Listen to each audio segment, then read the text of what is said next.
So I'm going to start recording now and open up the design review meeting. Welcome everyone in today's design review meeting number 4 for Griggs Park. We have with us today our 4 Park and Recreation Commissioners and also Design Review Committee members, Clara Batchelor, who's the chair for the DRC today, and also the Park and Recreation Commission. We have Teresa Mooney, Carol Carroll, Jane Flanagan, and we have 3 members of the community who's also part of the Design Review Committee, Patricia Roberts, Stephanie Sia, and Zora Kikinis, and Zora is not present here today. Along with that, today we have our town staff, Aaron Kramer, Rebecca Manley, and my name is Millie Pradhan. I'm the Director of Parks and Open Space.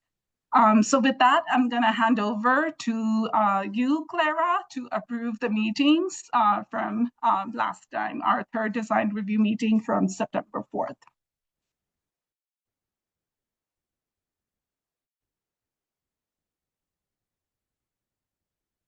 Thanks, Millie. Teresa, she's also the 4th. I didn't hear you say Mooney's Clara, name. you are still breaking up a little bit. She just here. Can you hear me? Yes, we can hear you, me, but you're we can hear you, Clara, but you're breaking up a little bit. Aaron, can you hear me? We have 4 Park and Rec commissioners on this, and I didn't. Yes. Correct? For some reason I didn't hear you mention Teresa. Oh, I did. Sorry. Yeah. Okay. Sorry. Okay. Sorry. Okay. So the last meeting minutes, which Teresa just gave me a thumbs up. So I'm sorry. I have read them and reviewed them, but I don't have them in front of me. What was the date of that meeting? September 4th. Okay. Thank you. So we need to vote to approve them. First, we need a motion to accept them. But before I ask for that motion, I should ask, are there any edits or did anybody have any corrections, comments on those minutes from the review committee? Seeing none, I will ask someone if we can move to accept the meeting minutes. I'll make a motion to accept. Thank you, Jane. Do we have a second to that?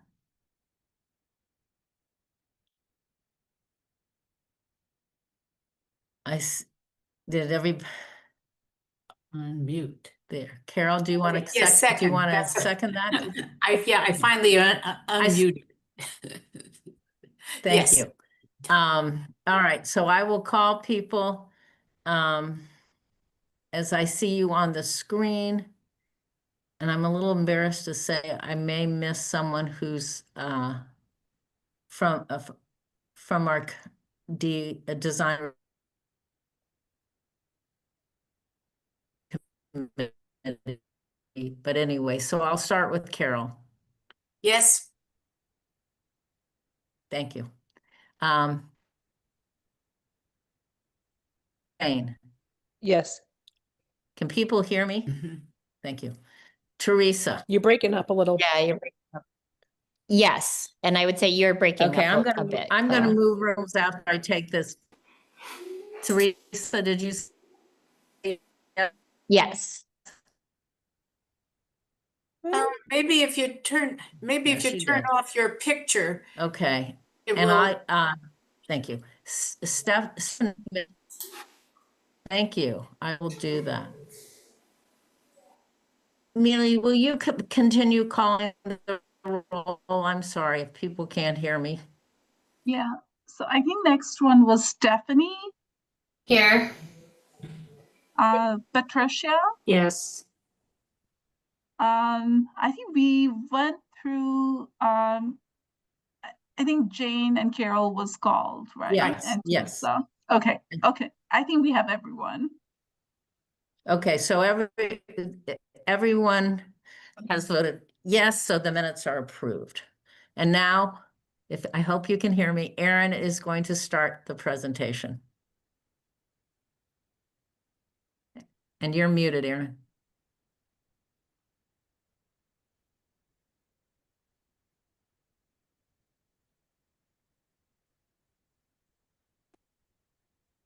Can everybody hear me?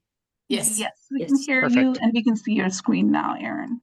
Perfect. So tonight's agenda. Hello, my name is Aaron Kramer, Town of Brookline, landscape architect and project manager for this project.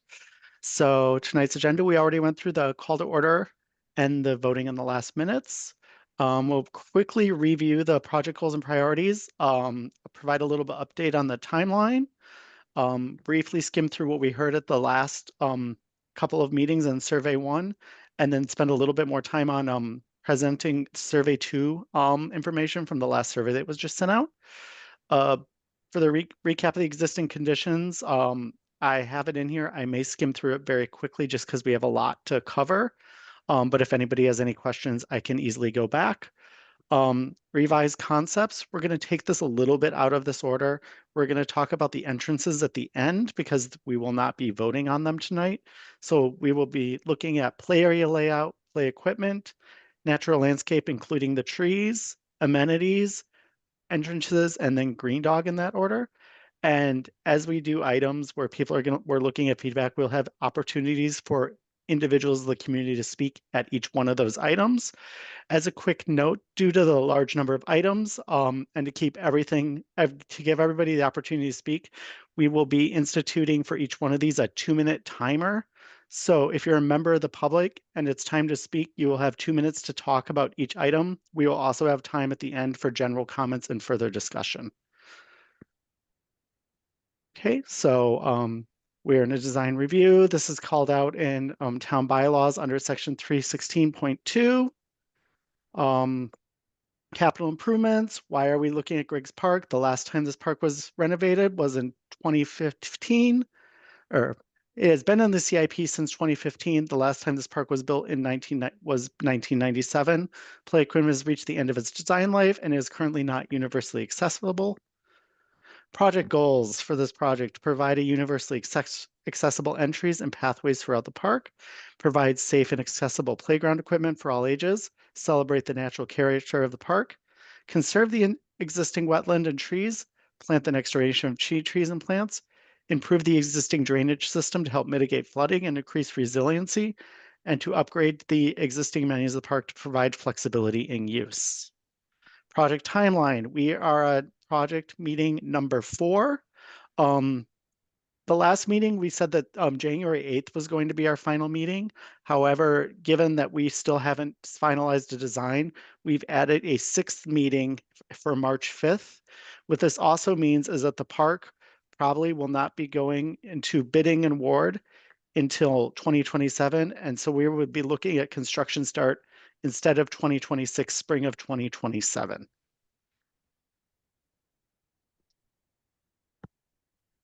Okay, what we heard from here, I just got meeting 1. People like the overarching comments that we heard were that people like the park the way it is. The community really values its openness and naturalistic character. People really value the willows and like to preserve them to the extent possible. They would like to preserve accessibility at the entrances and along some of the pathways that are currently inaccessible. Most notably, there's a hump in the path where it overgoes one of the drainage lines.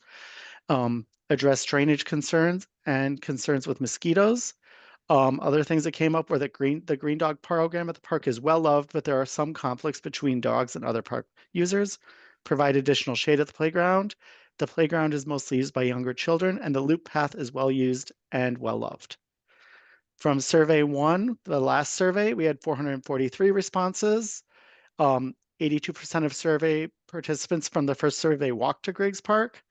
About half of all of the people who responded to the survey do not have kids. The most popular type of play equipment were the swings and the net climbers.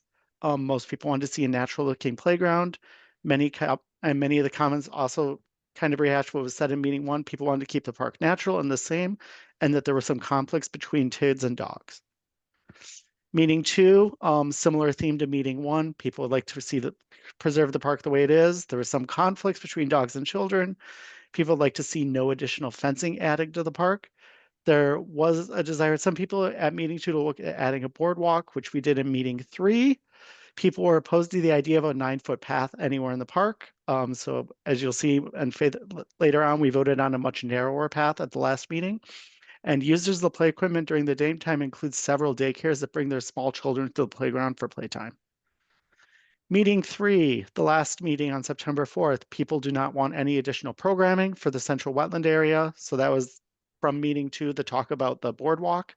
People like to keep the secondary entrance along Griggs Road similar to existing if possible in order to reduce tree impacts. There is a desire to keep the playground in a configuration similar to what it is currently while providing some separation if possible.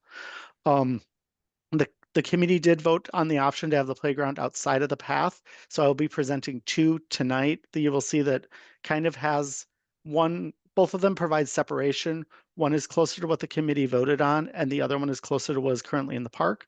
And people wanted to minimize path width to the extent possible. Voting items, meeting number 3. The committee voted for a 6-foot wide path in all areas where a path is currently not wider. The committee voted to not have any additional wetland interactions built, which we will look at when we review survey number 2 because the data was a little bit different than what was voted on. And the committee voted to keep the secondary entrance at Griggs Road the same if possible. We'll also review that later at the end. So survey 2, from this survey, we had 360 total responses to this survey. So a little bit less than last time, but still a very robust response. As you can see on this first graph on the left, about 49% of the people that took the survey actually took it by scanning the QR code in the abutters, the notification that we sent out to local park users. Other big ones were social media postings, the sign in the park, and the website each had about 15% of responses. Tabling was at Brookline. Most of the tabling where we got responses was at Brookline Day. We were also at the public at the farmers market one day, but I believe I only got 1 response that day. And a couple of people actually scanned it at the end of the last presentation. Question 1 was the same as in the first one, just to see where people are coming from. 95% of survey respondents walked to the park, a few drive, some bike, and 1 person took public transportation. Question 2, what activities do you usually participate in at Griggs Park?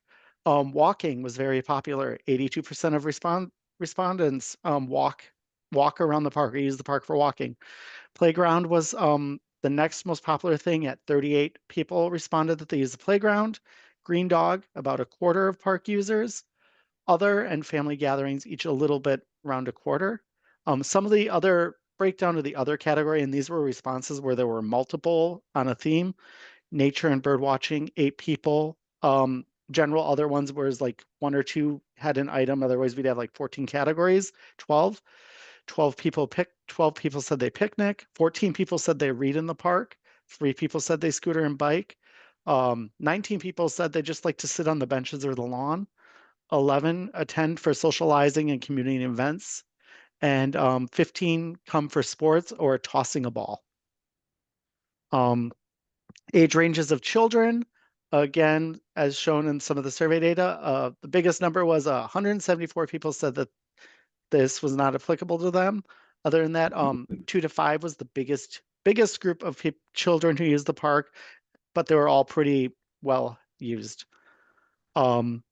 Question 4, this confirms what was voted on in the last presentation. 58% of people would like to see a 6-foot wide path in the park, and that is what the committee voted on. The widest option was the least popular at 14%. Question 5, what pathway entry option would you like to see at Griggs Road? This we'll review at the end. But the most popular one was the accessible ramp. This is at that secondary entrance at Griggs Road with 48% of park users liking to see an accessible ramp. The least popular response was was the new steps at 22%. And then question 6, the other one that differs from what was voted on, what kind of wetland interaction would you like to see at Griggs Park? 41% of people would like to see, of survey respondents would like to see a long boardwalk. 70% of people would like to see some sort of wetland interaction. We may bring this, because of this is different than what the committee voted at, we may bring this up back for discussion at the next meeting in January. Picnic table arrangements, which will be discussed tonight. Number 1 response was the picnic grove. The number 2 response was the small pavilion, or no additional tables, and the least popular response was small pavilion. So tonight we will not present the small pavilion option.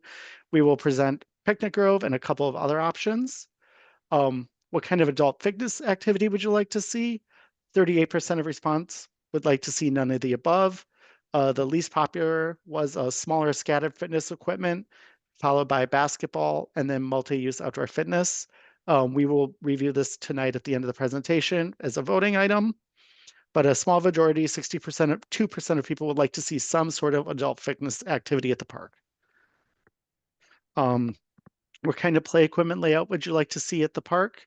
This is very similar to the comments from meeting 3. 48% of park users would like to see similar to existing, with the second being equipment outside of the loop path, which was voted on by the DRC, and only 23% want to see play equipment inside the loop path. And this is kind of a breakdown of themes of additional comments. As you can see, the number 1 response at 43 people was that they'd like to see minimal changes. The other category had such things as comments either like thank you or one-off comments where there would have been 1 or 2 things and we would have had a very long list. Basically, if more than 2 people said it, it's on this graph as a theme. 29 people did comment on issues with dogs. Other big things was preserve and add trees at 15 people, separate the playground, 10 people, and accessibility, fence in the playground, and keep basketball at 9 responses. Okay, recap of existing conditions. We're at Griggs Park. It's kind of by Brandon Hall, MBTA branch, and St. Mark's Park off of Washington Street on Griggs Road and Griggs Terrace. Just gonna go through these really quick. If anybody has any questions on them, I can come back. This was all presented the last one. So concept designs, this is really what we're getting to the big meat. Goals again, pathways provide a universal accessibility entries and pathways throughout the park. I'm actually moving the pathways to the end of the presentation to give us more time to talk on number 2, which is play areas to provide safe and accessible playground equipment for all ages, and to look at the configuration of the playground. For the natural landscape, the goal was to celebrate the natural character of the park, conserve the existing wetland and trees, and plant the next generation of shade trees. When we go over this, we'll also be presenting this at the next meeting. Jack, our urban forestry manager, did do a thorough tree assessment, and I do have PDFs on here of all the trees and their conditions. We will also be putting that up on the town website. Any tree that we'll be looking at removing, we'll be discussing at the meeting in January, and there will be a notice put up on that tree at the end of December. Drainage, improve the existing drainage system to mitigate flooding and increase resiliency. We will not be discussing drainage tonight. We will be discussing at the next meeting to give this more time to look at playground. And then amenities, upgrade existing amenities to provide flexibility in use and activities for people of all ages. So first thing, goals for tonight's meeting with layout and play equipment. Big goals are to choose the preferred layout for the play equipment in relation to loop path and to choose a preferred play equipment manufacturer. I'll be presenting 3 manufacturers tonight who all came up with concept based on feedback from survey number 1 and what we've heard at the meetings to provide play equipment as options. And so I'll be presenting that from 3 manufacturers tonight. The goal is to pick a manufacturer for the large structures. If there's anything you'd like to see revised on them, please bring it up in the comments, because I will be going back to the manufacturer if hopefully we choose tonight and say, you have the project, but the design review committee and the public would like to see X and X and X changed or added. We can also mix and match some of the smaller elements between manufacturers, including swings and smaller stand play equipment like swingers and seesaws. Any of that can be added to the large structures in the space around. Just to kind of frame why we're presenting what we did, this is from survey number 1. As you can see, the swings, net climbers, and slides were very popular. So the direction I gave them were to provide swings, net climbers, and slides in the structures. So you'll see some of them are a little bit taller to give you height for climbing and slides. And then the other big one was that 58% of people in survey 1 really wanted to see a naturalistic looking playground. So you'll see tonight the play structures are either almost all made out of wood or made out of wood and a combination of a couple of other materials. Precedents. So this has been presented at previous meetings. One of the big precedents, because it was brought up in comments and discussed, is that people really like kind of how Emerson separates the path and the yard and the lawn area from the play area. At Emerson, they do it with fences and planting and benches. Here, we'd be looking at doing it with without the fences. So planting some benches and boulders to really provide that buffer. So this is option 1 that I'll be presenting. Option 1 is very similar to what is existing. The play equipment's in the same general area and same general configuration. We did add some areas for potential like natural playground, which could be an option outside of playground manufacturer. That would be elements like logs and steppers and boulders, and we have a slide showing precedents for that. This breaks everything down into a 3-bay swing set to kind of consolidate the existing 2 bays that we have of 2 to 5 and 5 to 12 into one swing set. The one nice thing that does is it reduces the amount of safety surfacing that we would need by you need 6 feet on the end of each of those, and so you're consolidating that into the middle with 5 to 12 play structure in one area and a 2 to 5 play structure in the other area. Option 2 is similar, but kind of what the design review committee voted on last time. All the play equipment is again pushed to the outside of the park with benches and planting, but then there's also an additional inner path circulation loop that we could either make out of asphalt or stone dust or some other material. And then just for discussion, this is them next to each other so you can look and choose. As you will see, proposed and existing play equipment footprints, I did reduce the size of them from the last meeting based on feedback. So surfacing currently present in the park is 4,522 square foot of 5R safety surfacing. In the proposal for number 1, we have 4,252 square feet of safety surfacing. And in number 2, we have 4,842 square feet of safety surfacing. Additionally, if you're looking at designated play areas, that's kind of that red dash. On option 1, it's about 11,000 square feet. It's that red dash around everything. And on concept 2 is also about 11,000 square feet. So they're very similar in size. And with that, we're going to discuss play equipment. So I'm opening it up to the design review committee to ask questions and discuss. I do have a question, Erin. That's okay.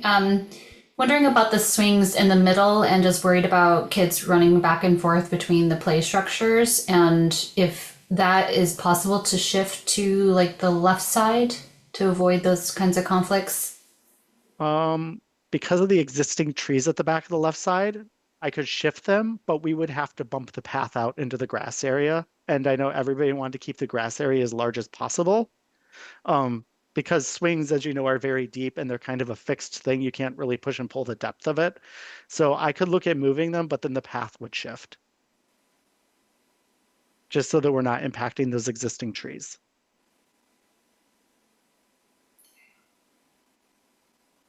Erin, can you hear me? Mm-hmm. Okay, so my question is, just so I understand, which of the 3 areas are the swings in? On the far right? So in option 1, because the path is basically in its existing. They're in the middle. They are on the left-hand side. Here, I'll go back. They are, yeah, they're in the middle on, they are in the middle on all of them. Just because they are so deep.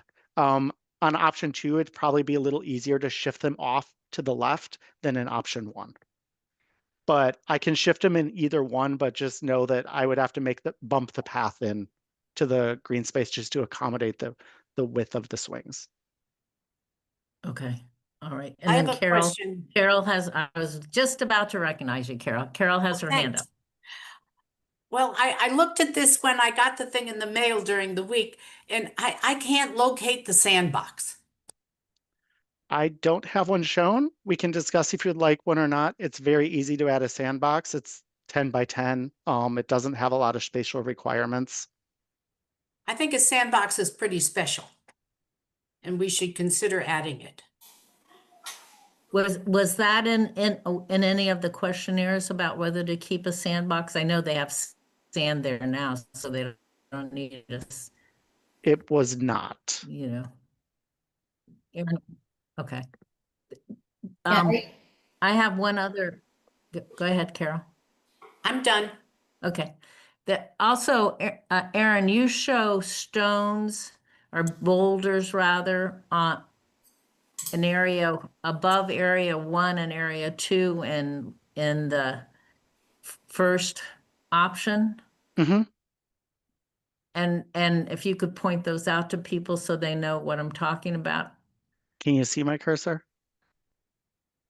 A little, yeah, there and there. I feel there's going to be no grass with those boulders and the play area. I don't know if you want to put the boulders closer to the rubber surface and have some fiber around them. I think that's, or wood fiber around them. I think it's going to, they're going to really, I mean, I think the way you show them won't work very well. Yes, That's I can my comment on eliminate. that. Can do that. Not necessarily eliminate. Can you pull them? I mean, I think they're nice to have, but to sort of have them floating in the lawn, I worry about. Yeah, I actually use them to kind of set as like seating elements, and I pulled the grade back a little bit, so they actually provided a little bit of a seating surface and a little bit of spatial difference between as they come up the slope. But yeah, I could easily change the surface in front of them to fiber. Okay. Stephanie has her hand up. Stephanie? Thanks. I wanted to also echo what Carol said about the sandbox, that it's very, I think it's very popular right now, and it opens up the kind of age range of kids who can use. So it's definitely appeals to kids under 2. And it's, I think, very like multi-generational, a lot of, see a lot of, different ages in there. Aaron, I did want to ask about, because in both schemes, it seems like there is a buffer that is meant to reduce the kind of conflict between dogs and kids, which I think is really important to do. But it's emphasized as a bullet point in number 2, and it looks like maybe it's a little bit thicker. I wonder if you can talk more about the differences between the schemes. They are pretty similar. That number 2 seems like there's more kind of interaction between the areas, which help to kind of facilitate play between age groups and allows them to run. Although I think if 2 allows for the swings to be moved to the left, that's greatly preferable, just to get that conflict. Like I see it all the time where, parents have to kind of hold kids back. And I think that is a real safety issue, having the swings in the middle. But sorry, I went on a tangent. So if we don't mind maybe talking about the buffer first, maybe. No, so the biggest difference in the buffer is that because there's that kind of little path in option 2, that's kind of how you actually access the playground. So the buffer is a little bit thicker. There's a little bit more seating. There's obviously some gaps in the buffer. It's about 5 to 6 feet thick in both of them, to provide both area for you to step off the path, sit on a bench, and then have place for your feet that you're not either in the play zone or you're not either in the path. But it is a little more broken up in 1, just because you do have to provide permeability in the buffer since there is no path network to access the play area. So there are definitely some gaps.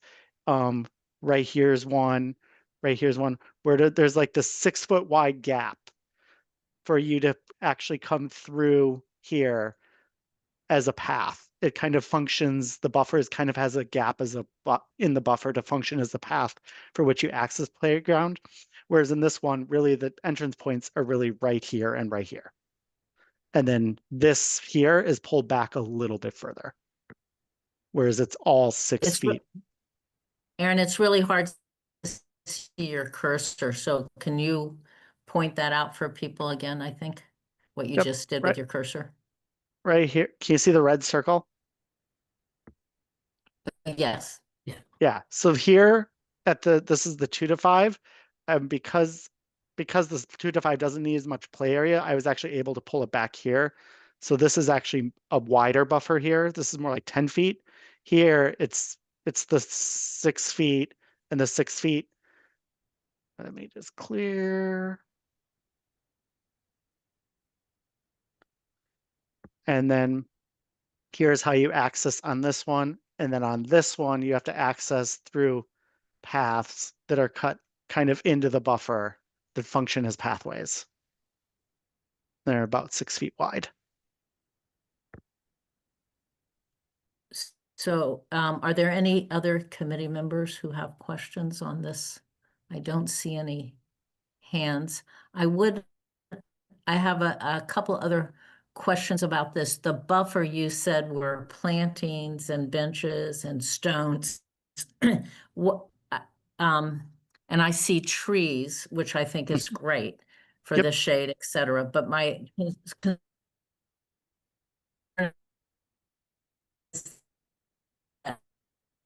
Claire, you've broken up. I can't hear you. you not use. Oh, sorry about that. Can you hear me now? Yep.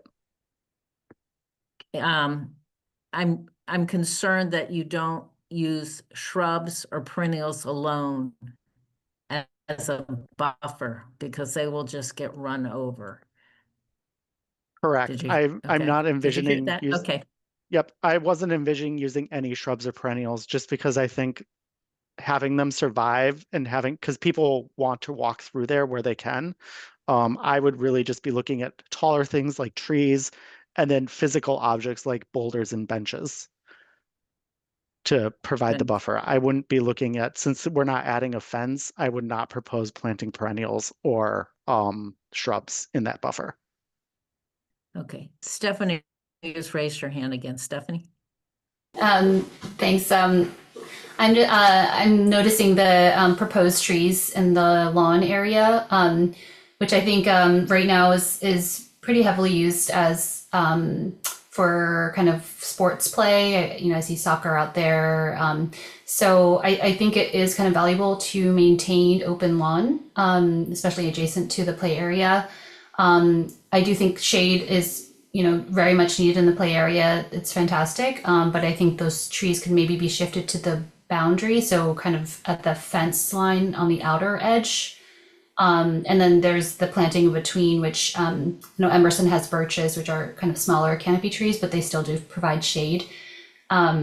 So that would be my my comment on the trees that are proposed on the lawn is maybe I'd love to see either like minimal kind of minimal additional tree canopy there, just to maintain the openness of and the kind of flexibility of that space. Understood. Yeah, I can easily move those trees. We were going to talk about, I know at the next meeting, trees. Because of trees that we'd be looking at removing, we'd also be looking to replanting. So there will definitely be areas where we will be looking to add trees. So we can have a discussion about where people think is appropriate, other than just along the edge, because the edge is already fairly heavily planted. But I think the comment that that's not a good place to put them is Yep. really relevant to this because it sort of blends all in with the play equipment. Yep. Patricia has her hand raised. Patricia, you want to unmute yourself and go ahead? You're muted, Patricia. Still muted. Patricia, you're muted. Am I now? Nope, you're good now. No, good now. you're great. Okay, We can sorry. hear you. Okay. I was just going to second what Stephanie said. I know that, I mean, I love trees too. I think they're important. I'm a birder, But I think filling in those open areas across from the playground in the west part where the dogs play, there's such a thing as too many trees as well. And I think I'm glad you're going to talk about it next time, because I don't think necessarily planting 19 new trees is the best way to go. But since we're going to talk about that next time, that's it. Thanks, Patricia. So before we vote on which, layout 1 or 2, I want to open it up to the public, but committee members, do you want to say anything about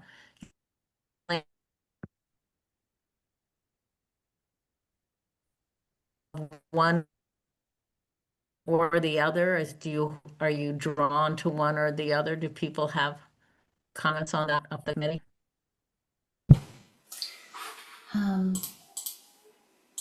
Yes, and I And will you're- say, Claire, Teresa- it's yeah, still there- a little tricky. I was gonna say it's still a little tricky to hear you, but yeah, I would just love to express first of all, thank you, Erin, for walking us through all of the presentation that you have thus far. It's been really helpful to reground us. Just looking at these layout options, I would say if it's just between these two, I have a strong preference for the first one, because I think adding additional pavement and pathway is not the best direction we want to go, especially given how much we saw in the last meeting. There was not an interest to increase the existing walkway from the members of the community and also the committee members. We kept it at the smallest size possible and keeping the existing footprint of it. So I would vote to reduce the amount of pavement that we're adding to the park, and so in which case option 1 seems the best here. And I just like many of the other aspects that you shared about it earlier. That's it for me for now. Thanks, Teresa. I'm sorry if people can't hear me. So we'll go. Jane hasn't. Let's go. We'll go Jane, Carol, and back to Stephanie. So go ahead, Jane, and unmute, please. There. Yes, sure. Thank you. Erin, thank you for these presentations. It's very helpful. I like 1 because it seems to align, and I agree with what Teresa said. It seems to align with what we've heard from the community about keeping things as close to what it is as possible. And this seems to do that. And really, what you've very effectively done is actually even decrease the surfacing, which there was a lot of talk about, like, as much natural as possible. So I think that that's really been addressed in there. I also like the creative use of the boulders as benches. That's kind of a nice thing to think about. So there's a lot about 1 I like. I definitely want to hear from the community, but 1 feels to me at this point that that's in line with what they had talked about before. So that's really all I have to say. Thank you. Thanks, Jane. Carol? I guess I too prefer the first drawings, but I'm still concerned about whether the moving of the swings in addition of a sandbox is going to work in the first one. And, I hesitate to vote on something until we know whether those things are possible. So I can definitely keep a similar layout to 1 and move the swings. Just know that the path may shift slightly, so it might have to kink into a little bit around the swings. So it wouldn't be like the perfect circle like it is now. But it would be doable. And you have room for a sandbox if that continues to be something that we want. Yes, it could be in any of those. Like I have those 2 larger kind of natural play areas. We could replace 1 with a sandbox. We could maybe even we could swap out 1 with a sandbox, or in kind of that grass area in between, we could easily add a sandbox. Sandboxes aren't that big. They're only about 10 feet by 10 feet. And I believe the current one is 12 feet by 12 feet. Okay, thanks.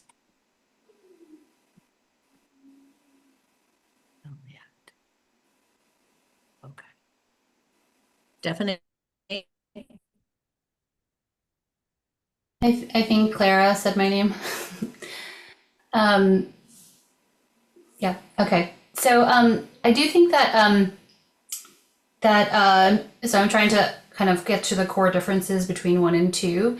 Because I think, you can always reduce the footprint of number 2. You can make it so it has the, exact same surfacing and pavement as number 1, by just taking away some of the area.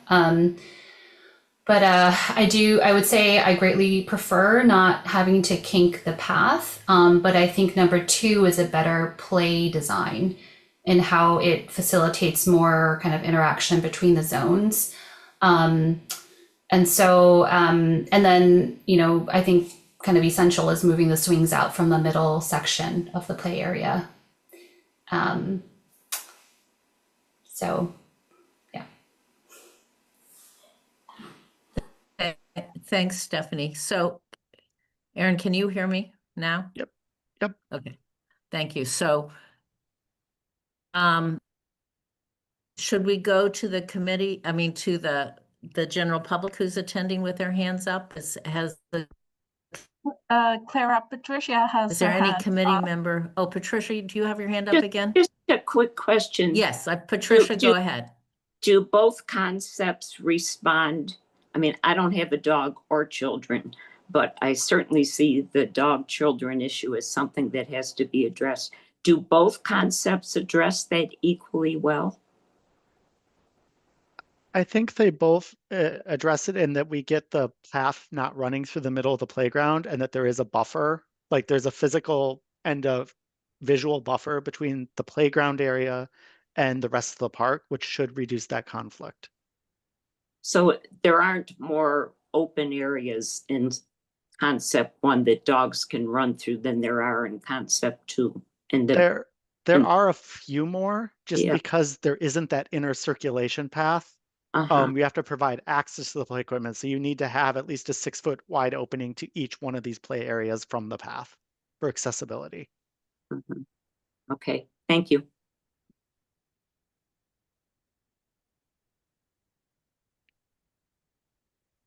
Hey, Clara, at this time, I don't see any hands up from the committee members. We could open up to the members of the community. So, Mealy, you can't hear me? Yeah, we can hear you now, Clara. Okay, sorry. Okay, you're cutting up again. Sorry, Clara. I was just going to say, go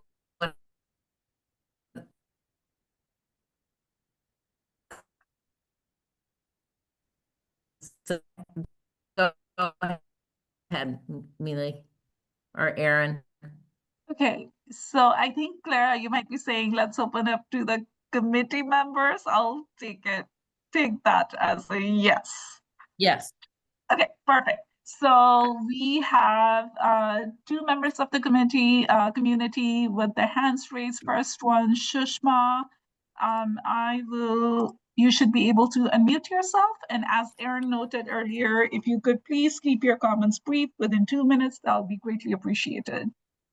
And Hi, thank you. This is Sushma, 12 Griggs Terrace. I wanted to vote for the number 1 design, playground design, for the reasons stated of less surfacing and more similar to how it is now. I also wanted to add that there was numerous comments about the pathway. For that same reason, that a lot of people wanted actually to keep it at 5 foot, but there was no option on the survey to keep it as same. So there was a lot of in the commentary section for just that reason, for not having so much paving. And then I just, if you could address, I'm just curious about, I don't see the net climber, and just if you could mention that, if that's being taken away. Thank you. Thank you, Sushma. I can, Erin, feel free to add, but the net climber is being taken away in both of these schemes. I have answered that in the Q&A as well, primarily because it looks fairly good right now, but we know that given the lifespan of our play equipments within the next several years, couple of years, it will reach the end of its life. And one of the primary reasons why we took it out was to really address the dogs and play conflict. because keeping the net climber on the other side of the pathway, we will not be addressing that conflict. And in each of our DRC meeting and 2 surveys, we heard over and over again to keep the area consolidated within one area. So Aaron, anything you wanted to add on that? No, I think that was the big thing. It was part of it was I think we want to get all the play equipment also on the same cycle, that because this project will not come up in the CIP for another 15 to 20 years. And if the net climber will not last that long, and then we would have to remove it without funds to replace it.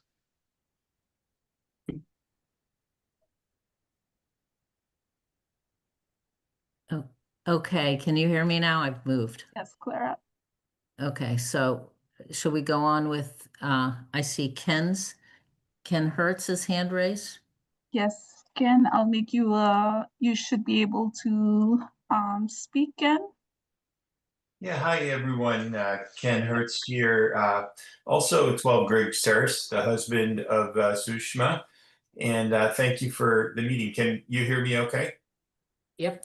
Great. I also had the same question about that pyramid net climber.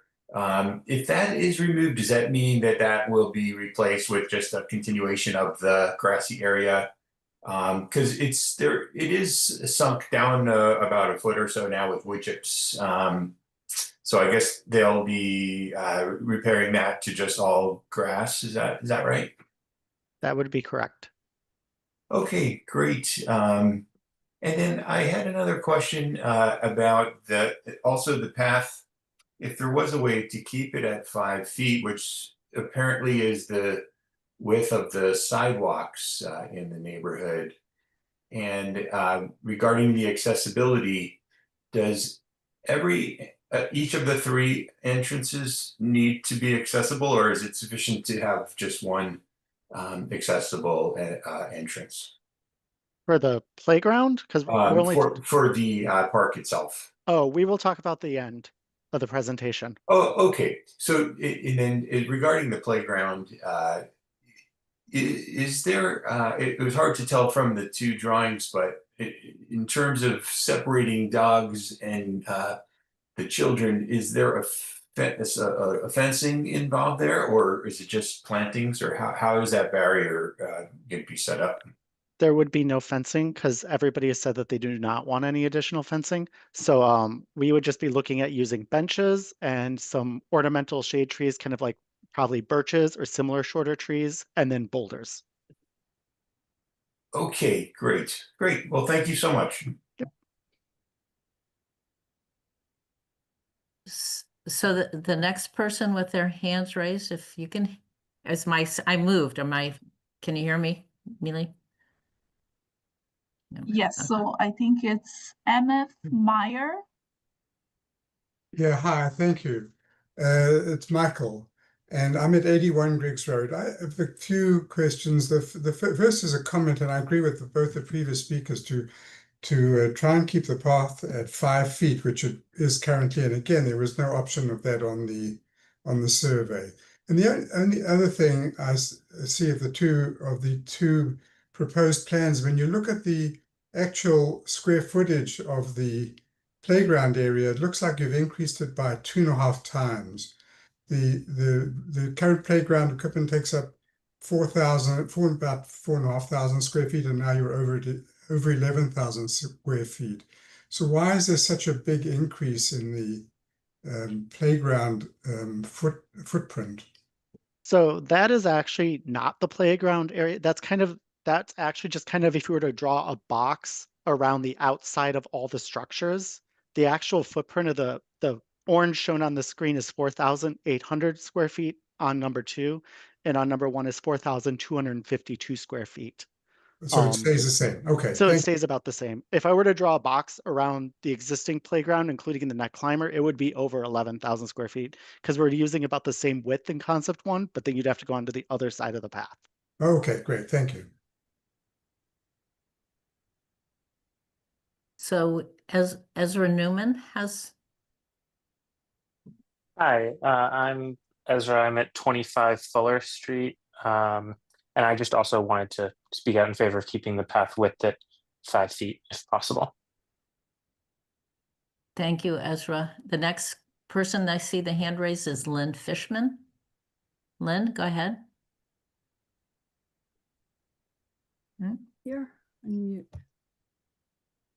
Can you hear me? Can you hear me? Yep. So it's Len's wife, Susan Schnur. I'm sitting with him. Oh, okay. We live at 69 Griggs. I just want to make a pitch for the climbing thing. I don't know what you call it.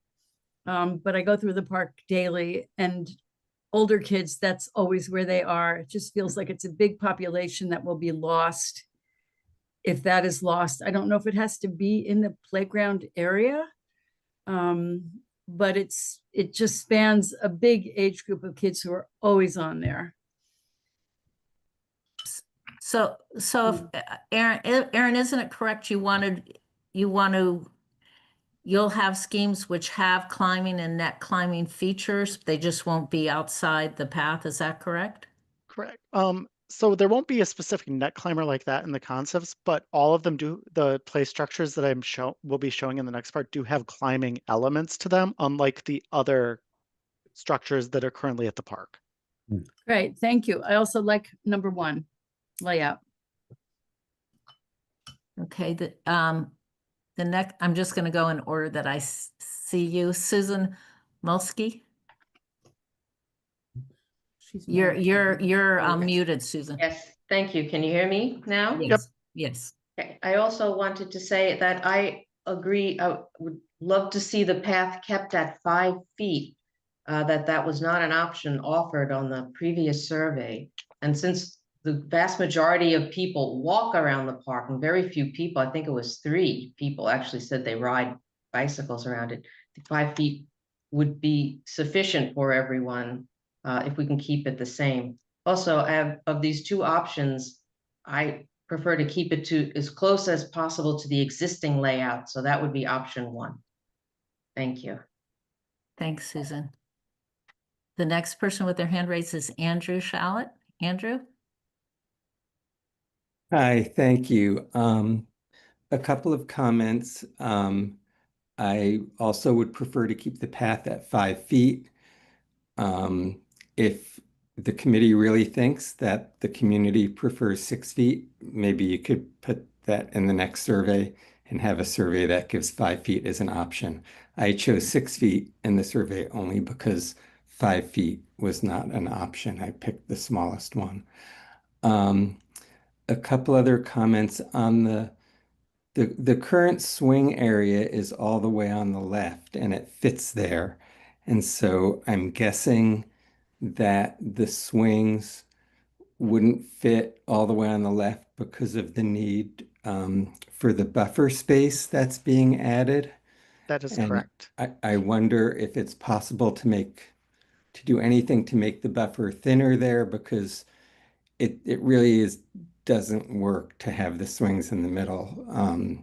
There's just going to be constant, like, kids getting kicked in the head as they go from one place to another.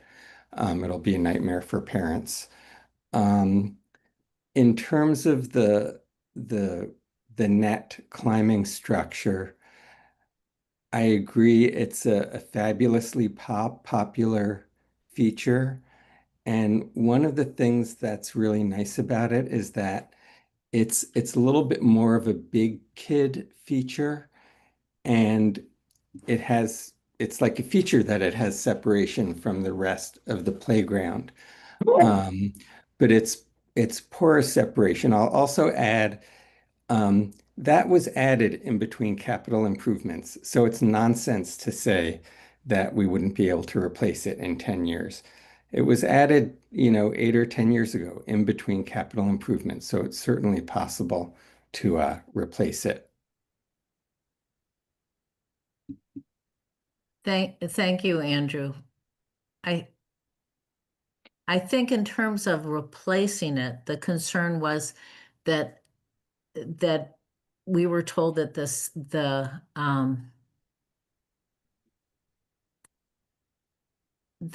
because it's a fairly expensive item, there would be no guarantee there would be money to replace Sure. it. it was put there in between CIPs, so we were able to do it in the past. Understood. Thank you. Carol, you have your hand up again, and Yeah, I'm also interested in this climbing piece of equipment and wonder, I know we're not doing this evening, but there's this adult area for exercise. And maybe that's a place where this climbing equipment could be for the older kids in that area. Carol, I think the exercise equipment is quite small and quite limited in space, and I think the climbing, they're sort of very different beasts, and but an interesting idea nonetheless. But they're very, very different, and the climbing structure requires much more space than the adult exercise equipment. Stephanie. I just wanted to chime in too, since I do think the net climber is a real benefit for older kids, and think the fact that it's out like within the inside, it kind of draws a different crowd, and it's already the kind of existing play areas are on the outside of the path, and I don't think there's too much kind of I guess I would just say that, Aaron, I feel like having it on the inside is not really a kind of big deal in terms of like trying to keep everything in the exterior. If it were possible to, and then to replace it. Okay. So, so I guess, Mealy, that would be your call. I mean, maybe what we can do, Aaron, is let's look through the play equipments because the what I'm hearing today is net climbing is very popular among older kids, and a lot of that, like climbing elements, is incorporated in some of the preliminary playground equipments that Aaron will be showing today. And again, like I want to remind everyone that we've heard over and over again from people with small children that dogs and children are a conflict, in the play areas and play equipments. And are really one of the goals of removing the net climber and consolidating play equipment on one side is to address that conflict. And in order to do that, also, what Aaron is showing today is this like buffer area where it's not fenced, but visually providing that barrier. So maybe let's revisit this net climber in a bit. And if people are really interested to keeping the net climber in the next meeting, we can show whatever option is picked today with keeping that existing net climber, and the DRC members and the members of community can weigh in on that. Millie, I have an idea. Why doesn't, rather than voting on this right now, why don't we look at the play equipment and then go back and vote on both? But before, I think, Sushma, do you have something you want to say? Just really quickly, if you kept, I don't think that there's, a big deal in keeping the net climber exposed while still having the barriers for the smaller area. Parents that don't want their children interacting with dogs will just not utilize the net climber if they're that worried about it.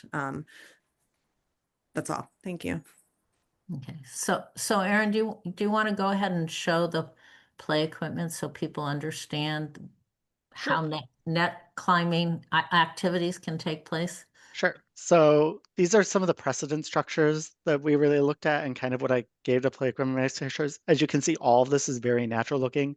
The top is play equipment that we currently have in Brookline, and then the bottom is a playground in Somerville that has a lot of natural play elements in it. So option one is Goric. Big thing here, there's kind of a little kind of wood themed hut for the 2 to 5, has a small stainless steel slide, a small net climber, a small rope bridge.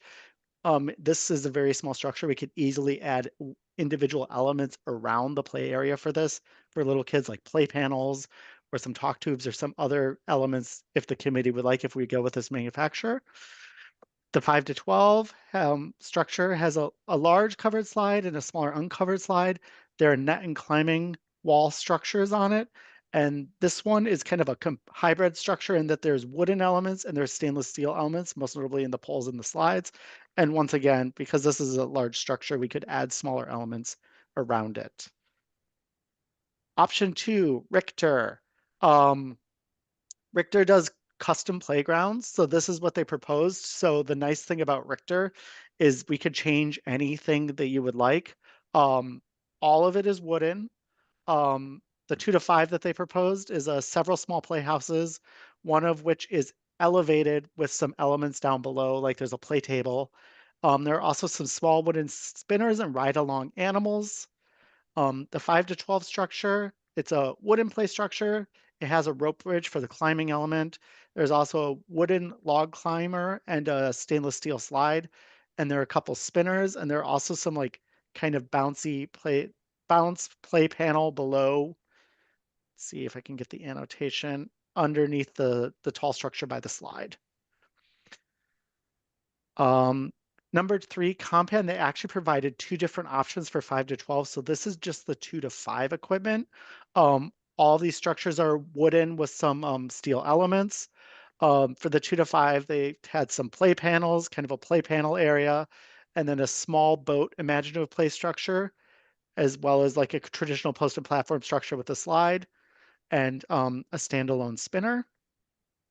For 5 to 12, option 1, they kind of have this ship option that they proposed. Kind of goes with the little boat in 2 to 5, where it had a large structure with a low slide, some climbing elements, and a rope walkway. And then option number 2 is kind of 2 towers that have, one has a regular slide and the other one has a covered slide. And then there's a rope bridge leading in between them with some other climbing elements off that lead up to the structures. So this is really what I'm looking for is feedback on the play equipment. And if you have a preferred vendor, and then for any, like if you pick any of the vendors, if there are things you would like to change or would like to see added, because if we pick a vendor, I can go back to them before the next meeting and say, this is we're going with you. This is what the DRC would like to see in addition or would like changed. And with that, I leave it open to questions, and I can, these I'm just going to kind of have to flip back and forth because it's too much to fit onto one slide and make it visible. Aaron, I thought you had a 4th option, which was Nope. Rubinia. No, Compan is made out of Rubinia. Okay. These are just renderings, 3D renderings. The physical wood would look like the swing set. Weird. Okay, so Carol, you want to go first? Sure. Aaron, I didn't see, oh, there's the swings. Okay, because I didn't see any swings in any of those things that you just showed. Not the, what happened to the swings? Nope, swings. So this is the one that I'd be looking at. We can easily change it out. It's 2 bays of swings. One would be for 5 to 12 and one would be for 2 to 5, similar to what is there now, but combined into one structure. Okay, thanks. Okay. Stephanie. I think just in terms of aesthetics, I like the compound style of the kind of mixture of the Rubinia, the natural wood, and some of the stainless steel elements. I think the first one, was it Goric? Yep. Okay. I think that was like, I feel like it's a little bit too, I don't like the color, honestly. And then the second one is interesting, but I feel like it doesn't incorporate enough kind of like play, like kind of more risk-taking play styles. It's more kind of imaginative with the smaller structures. But if you go to the compound one, I think it's pretty, this one here. I think having a really tall slide, like that is something that I see as super popular with lots of kids. So I do kind of prefer the second option here over the first one, unless a kind of taller slide can be incorporated into the boat option. Thanks, Stephanie. Before we go, oh, Teresa, there you go. I just want to get committee members first. Go ahead, Teresa. Sure. I want to share similar sentiments to what Stephanie just shared. I really like this compound style the most out of all the options. And I agree the second one with, the ship and the houses does encourage a lot of imaginative play. I think this compound option is better in that it does solve for the climbing structure issue that we were just talking about in the last portion. And so it allows the kids to have a climbing option. And then it also, I think, still aesthetically, looks natural and avoids, a lot of the bright colors and really overdeveloped play structure that we heard concerns about in previous meetings. So I really like this option. I think it looks great and would certainly prefer it over the other two. And yeah, that's my thinking right now. Thanks, Teresa. I mean, I didn't like the first two at all. They just seemed, although they were natural wood, they didn't seem, they seem too built environment where I prefer compound and not the ship because I think the double tower you could add a lot of rope climbing, which I think you should definitely Aaron requests that they give us a lot of the rope climbing because we've heard over and over how important the net climbing is to people. So I too like compan. And Jane has her hand up. Jane, go ahead. Yeah, my question's actually a little naive, I think. When I heard about the rope climbing, I heard older kids, and 5 to 12 is definitely older than 2 to 5. But when I was hearing older kids, I was thinking more 12 to 16-year-olds. Who is using the current rope structure, I guess is my question. Like, what age group is on there now? Because my question is, this feels, my comment is I like this particular compounding as well, but it feels like it's not necessarily addressing a slightly older child, like 12 to 16, an adolescent child. And I was just wondering, an adolescent child is a contradictory statement, but you know where I'm going with that. Who's using the rope climbing now as far as what age group? And I are we don't- eliminating them with these structures? I don't know who's using it, but that rope climber is designated for ages 5 to 12. Oh, it is now. Yep. Okay. So it's So that we designed don't for, it's really a 12. have anything here for 12 to 16, so to speak, or 12 to 18 type of thing. Is that correct? Most play equipment manufacturers don't design play equipment for Okay. people I was just over thinking of the 12. ones I know around this area, they're kind of into their rock climbing and whatnot. So I went a whole different place with climbing. So sorry, I will be quiet. Stephanie, do you have something to add to this? Yeah, I think what's so successful about the rope climber that is there right now is that there is kind of like builds challenge. So for different age groups, so even 2-year-olds will try and like kind of climb on the bottom, and they know there's something more exciting up there. And as kids grow, they start to take more risk and start to go up. And then you make it to the top, and it's like a big, a really kind of fun success. And there are, I think also really great about it is that there are these seats. And so people just kind of sit and hang out and they'll like talk to each other. So it's almost like a social space to sit and hang. So I don't know if that's a possibility to kind of integrate that idea into option 2 here of like having more of a space where you can just kind of like sit and lounge in the air a little bit, like on the side. But that's what I feel like I see people doing is they, will just kind of hang and just chat. And just the shape of it too, I think facilitates that. Thanks, Stephanie. So anyone else from the committee with their hands raised? Aaron, do you see anyone? I do not. So I'll call on members of the public. So Connor, Sheehan, and Hi, can you hear me? Yep. Great. Connor Sheehan, town meeting member, and live at 516 Washington. Love the materials here. The only comment on the boat is that it feels like it would feel kind of big and imposing in the otherwise pretty open, naturalistic area. I think the structure option 2 feels like it would fit in much more with sort of the aesthetic of the park overall. Thanks. Noted. Thank you. Jessica, Wong?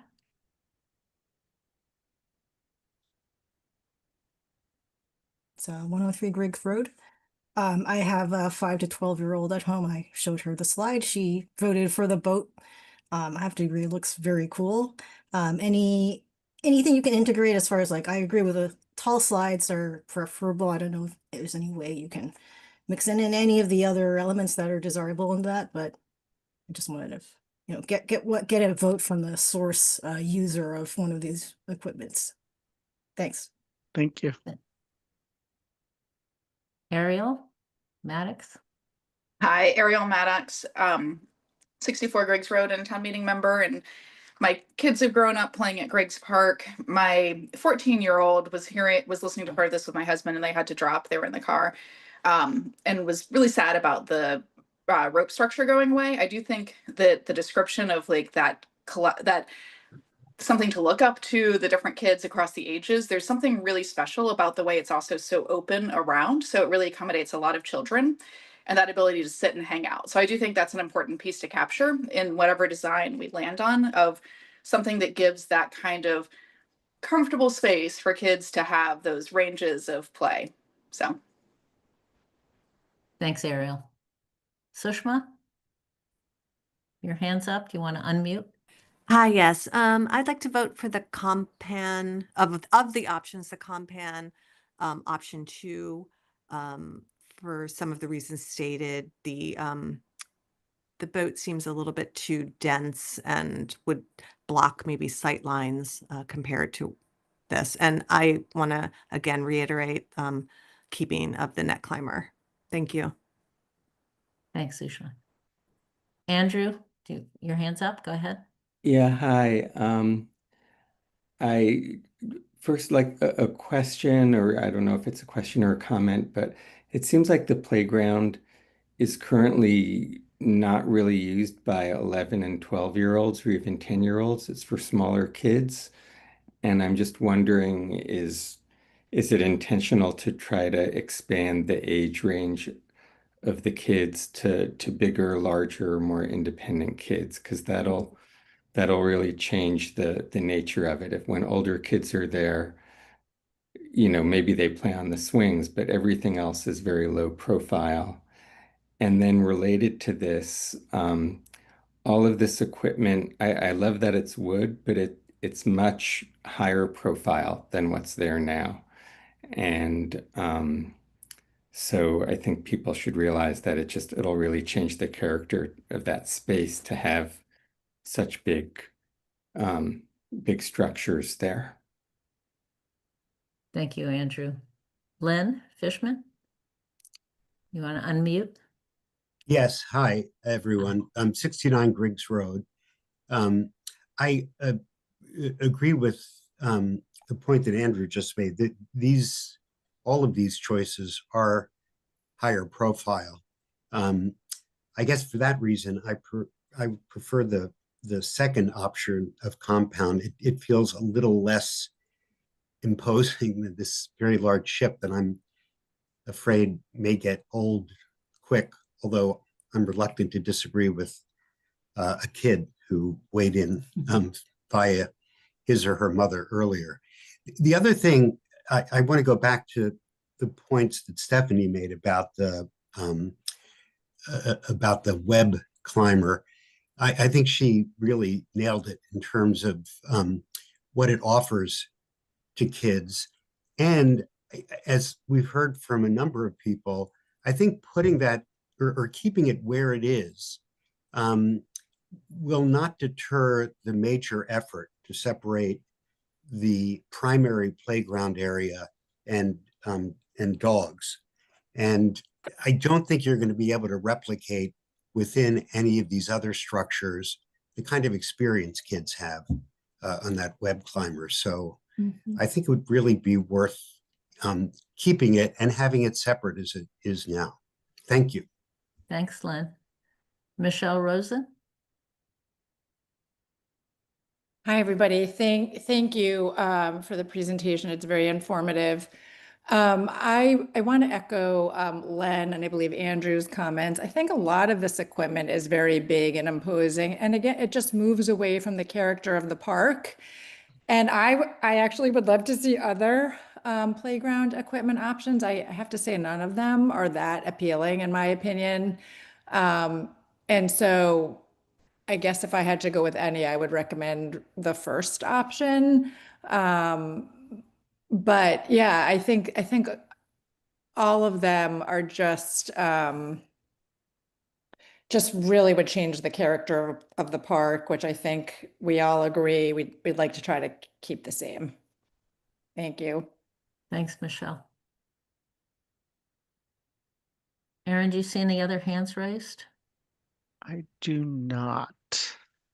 Well, Len has raised his hand. Go ahead, Len. Yeah. Well, can you hear me?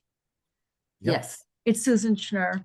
Hi, Susan. It just all whizzed by. I wonder if we might quickly be able to see the other builders. I'm trying to go backwards. There we go. Thank you. There's 1, 2 to 5 on top, 5 to 12 on the bottom. 2, 2 to 5 on the top, 5 to 12 on the bottom. And then for reference, this is the 2 to 5 for option 3 compound. Your screen. Okay, sorry.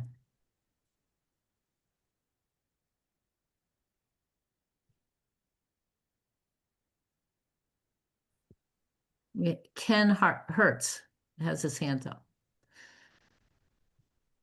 Yeah, hi everyone. Again, I just want to add my voice to the last few speakers, Michelle and Len and Andrew, that I agree. I don't love any of these designs, and I think they all increase the footprint and the presence of the playground area. And previously, it really was for smaller children, with the exception of the net climber. And I think we need to ask the question: Are we trying to expand that to older kids and make it a bigger part of the park? And whether the park could accommodate that, maybe not. There are other places around Brookline, lots of parks that have bigger size or maybe not as natural. But I think, Andrew made a good point that the older kids do use the swings. In fact, we often see teenagers there at night on the swings, or even older. It seems to be like kind of a space where they can go, and that seems fine. But the rest of it, other than the swings, does seem to be very low profile and younger kids. And perhaps we should keep that with smaller, lower profile type of equipment. And so that I would tend to agree with the previous speakers on that. Thanks, Ken. Yeah. Naomi?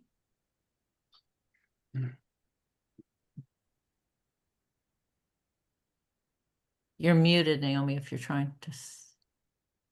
Thanks. Hi, everyone. Naomi Switzer, Griggs Terrace. Thanks for all the work of the committee and the town staff on all of this. I want to echo the previous speakers and that the playground equipment choices just don't quite hit the mark. There are pieces of some of them that I like, okay, but they don't feel in character with the park. Like one feels like it should be like out west, and has like kind of that western feel to it, even though it's all wood. The first option had too much color to it. And then the last option just felt really big. And none of those feel like they match the character of the park, of that more natural feel and smaller and lower profile. And I also agree with the previous speakers of how important the swings are for all ages, including teenagers and adults of all ages, and how the net climber is really just such a lovely gathering spot and a place for kids of multiple ages to do imaginative play and then also to do that more athletic climbing play. And it gives kids, the older kids, something to like aspire to as they're working their way up and trying to climb further up the older they get. And because of the way it's shaped, the visual sight lines are minimal and you can see through it, and it kind of echoes sort of the airy feel of the park and the willow trees. So just hoping that we might be able in a future meeting to see some other playground equipment options. Thank you. Naomi, I would just, Claire, I just want to address this and mention that, again, the goal of what Erin is showing today is to narrow down the play equipment manufacturer. These are certainly not the final equipments that will be using at Griggs. And next, the goal is, again, the next DRC meeting, Erin will come back and show more playground equipment options and layouts. So some of the current concerns that we've heard today, that the playground equipment is too high and high profile, we can address that next time.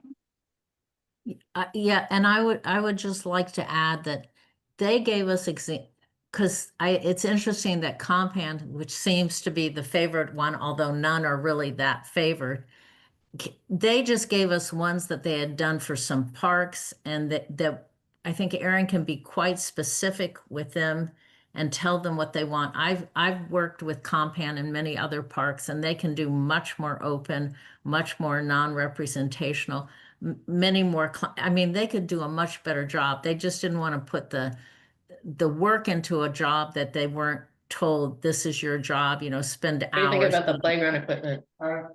Pardon me? Okay, but anyway, so I think because of the time, we'll need to go back and have the committee. Stephanie, you're on the committee. Do you want to say something? Your hand's up again. You're muted. Yeah, just a suggestion on how we can kind of facilitate play on it with an older age group, but like keep the low profile of the equipment.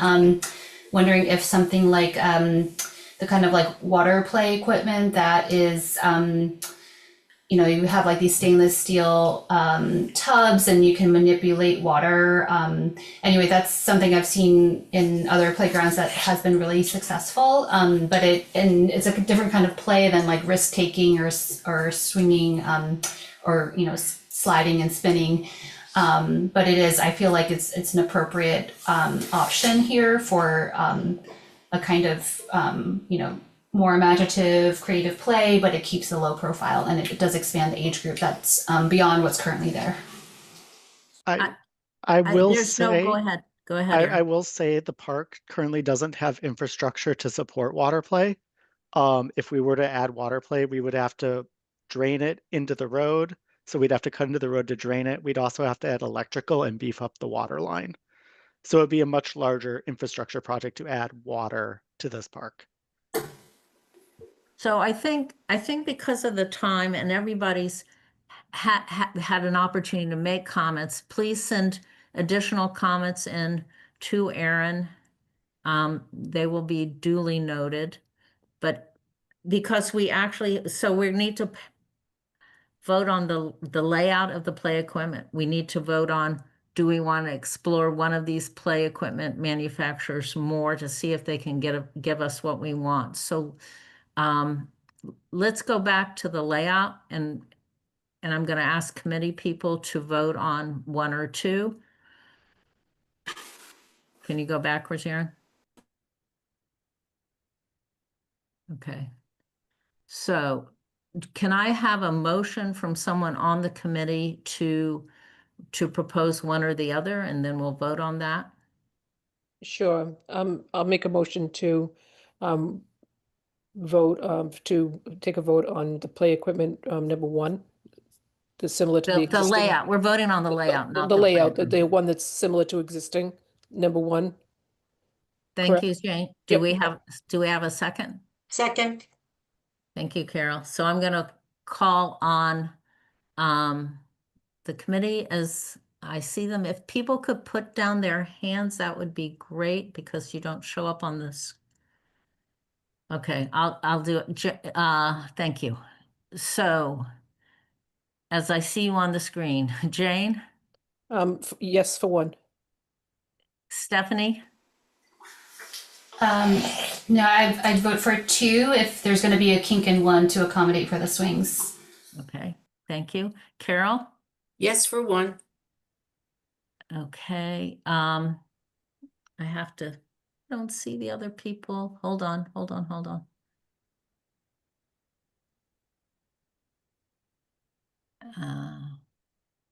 Patricia, Oh, yes for 1.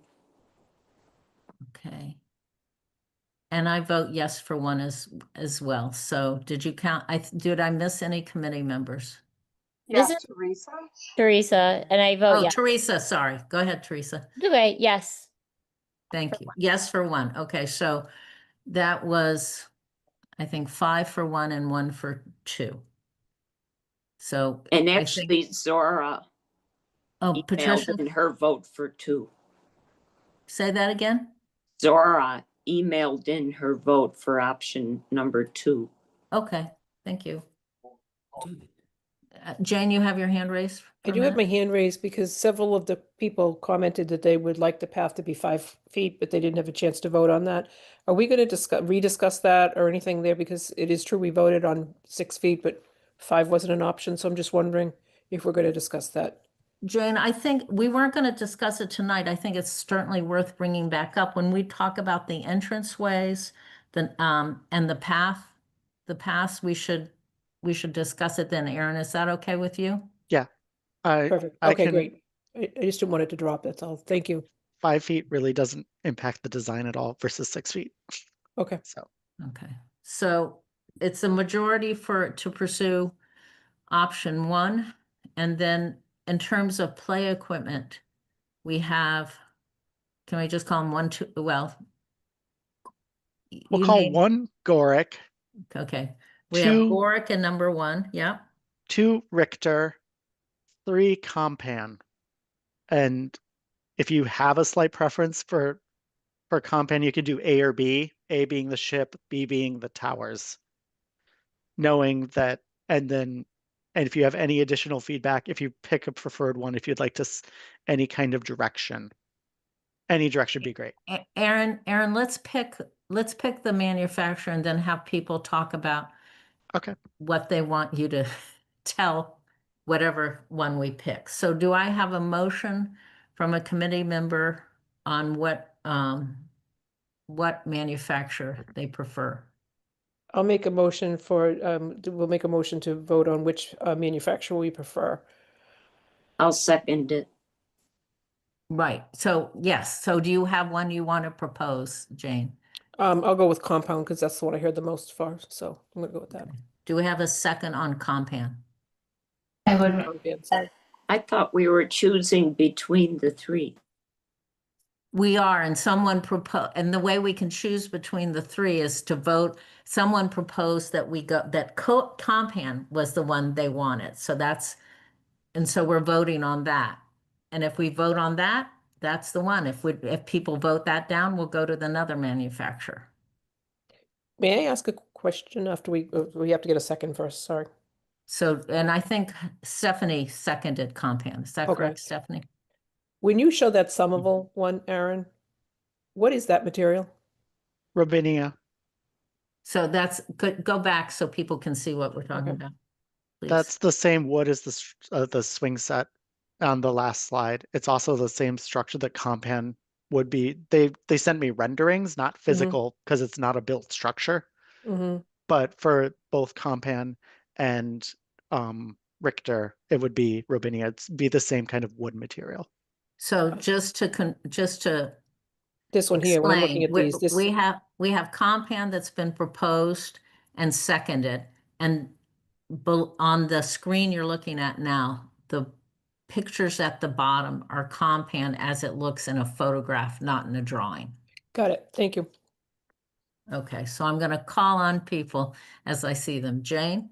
Compan, yes. Okay. Patricia. Compound, yes. Okay, Carol. Compound, but with the caveat that they propose structures that would be more fitting for our park. Terrific. Okay, thank you. Stephanie. Yes, compound. Okay. Oops. Teresa. And I vote yes, but I think I've Teresa. have I got Teresa. I keep missing you. It's okay. Yes. Okay, so I think I have everyone now on the committee, correct? But you didn't vote. And I vote for compound also. Thank you. So it's 100% for compound. Would people like to quickly say, give Aaron directions on what he should tell compound? I'd be happy to stop that and just say really what I hear is the structures are just not in fitting with the park and people would like to see that look different. And I think the other part of that is also, are we changing the age group who's necessarily using that park the most? So I think just considering that, because I just heard a lot of, this is more used by 2 to 5 year olds than it is other groups. The swings are used by all ages. So just would like to think about that as we go forward. Thank you. That would And be mine. Thanks, Jane. Stephanie?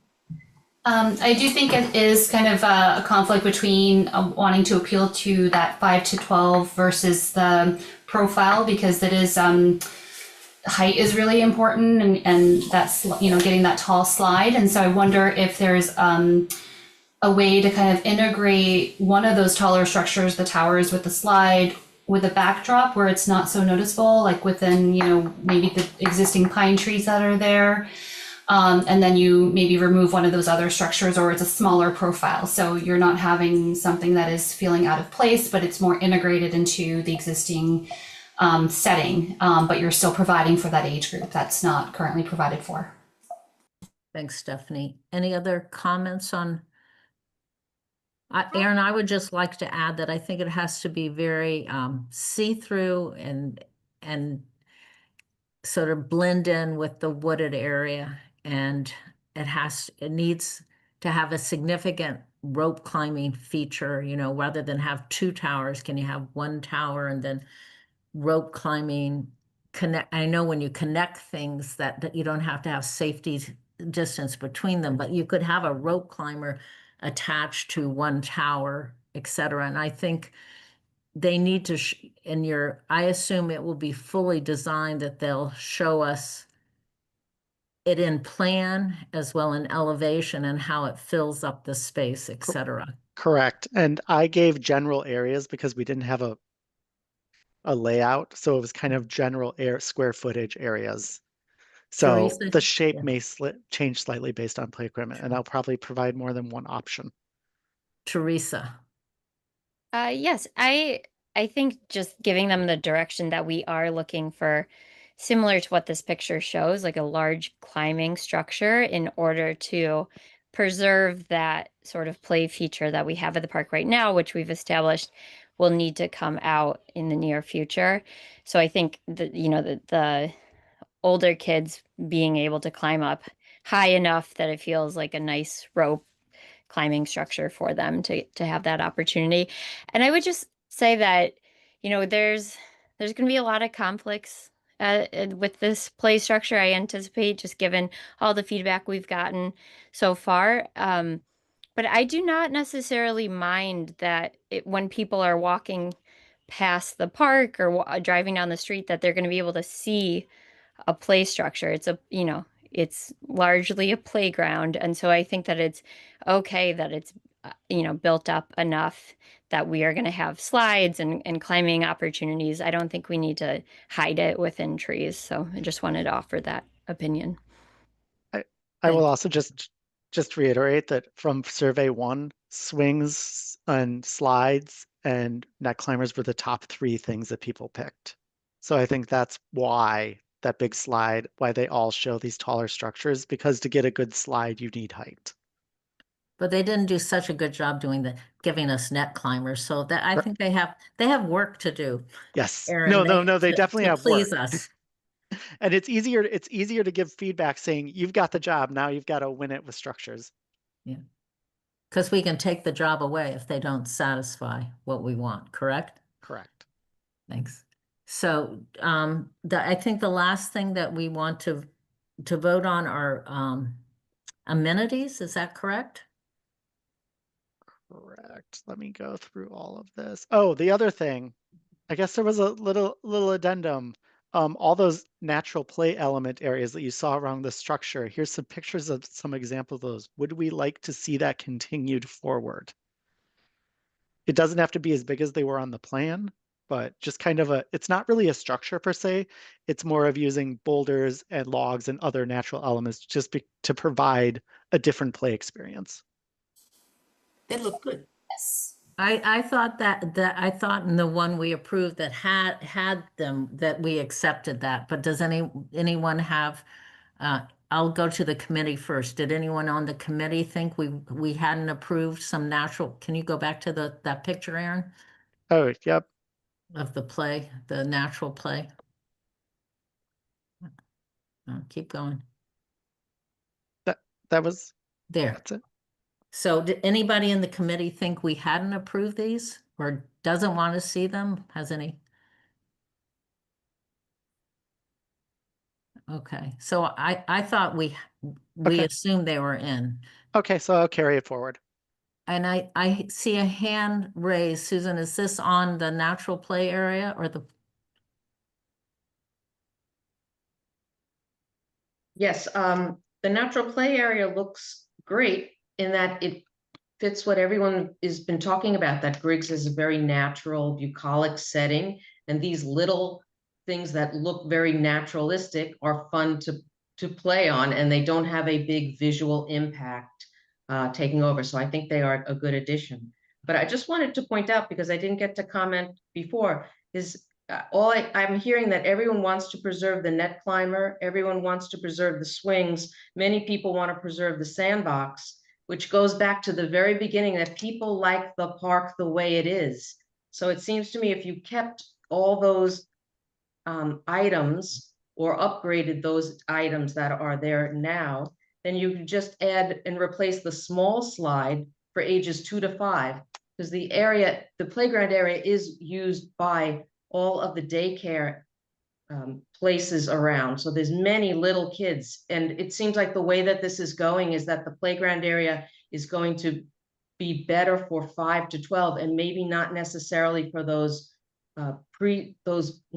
preschool kids that use the park.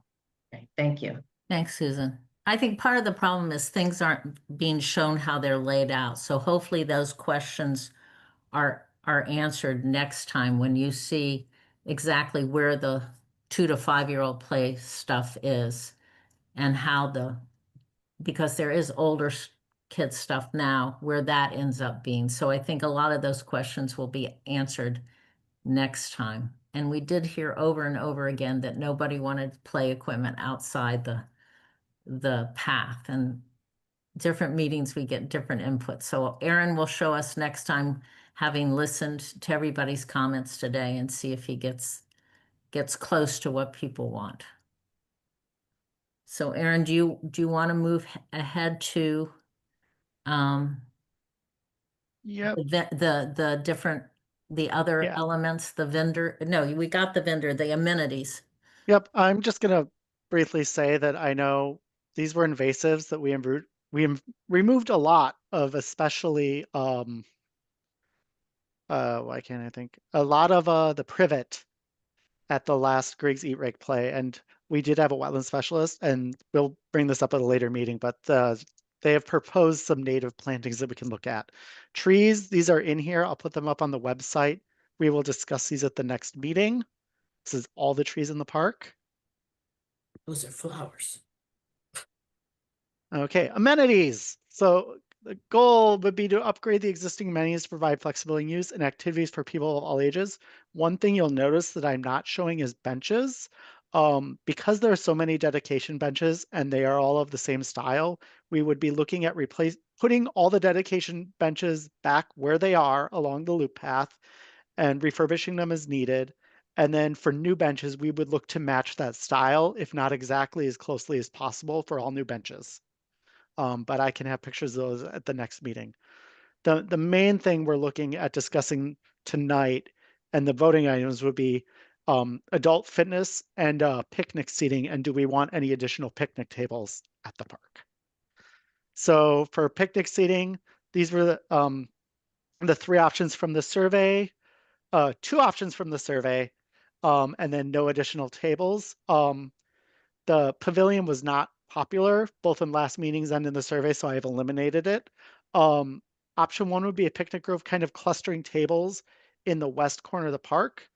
Option two is maybe just not clustering all the tables in the western corner of the park, but maybe just adding a couple of other tables around.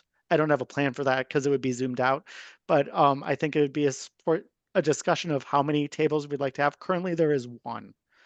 And then option three would be just to keep the one existing table kind of in the similar location to where it is now, unless we would like to move it. But that is the three things, and I leave it up to the committee to ask questions or discuss. Okay, committee people, it's Stephanie, you want to go?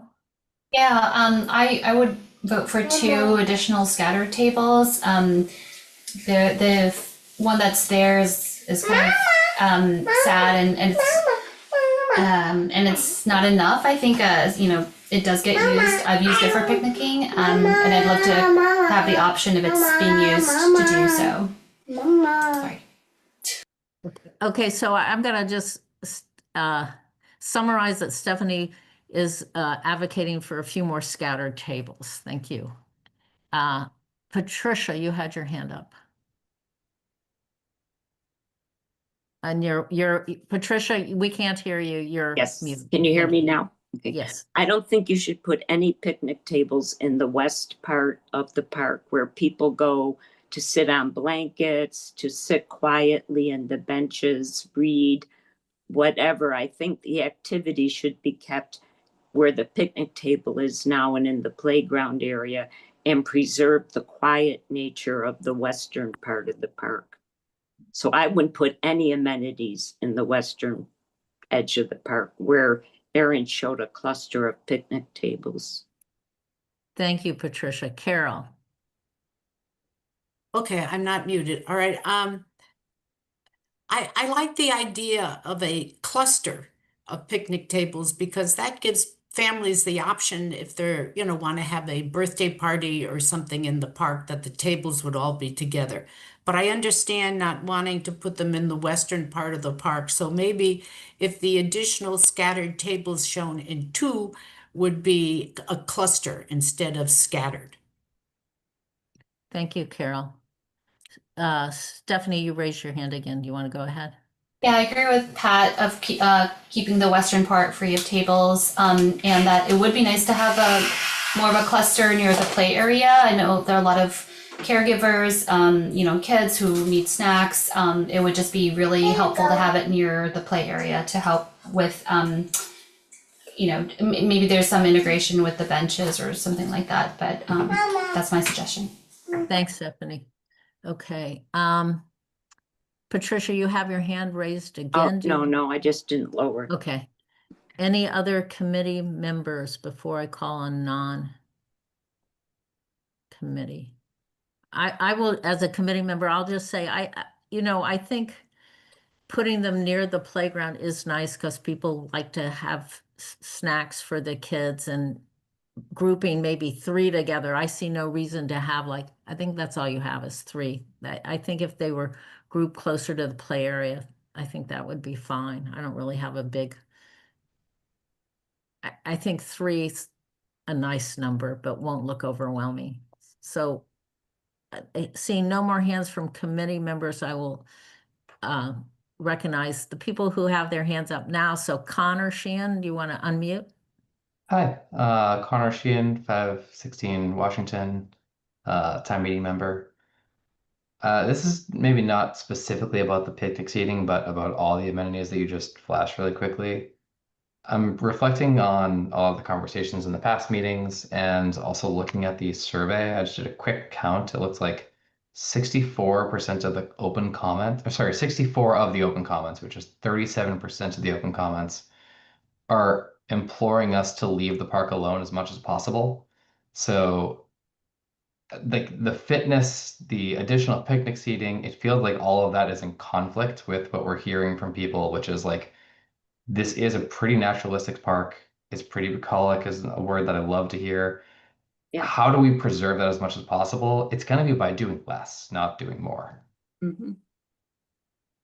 Thank you, Connor. Michelle?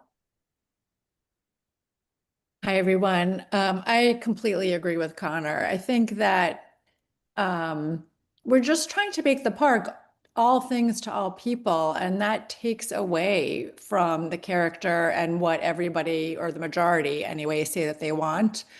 When you live on the park and are out there every day, seeing how people use the park, people are out there, picnic blankets, sunbathing, picnicking, having parties, gatherings.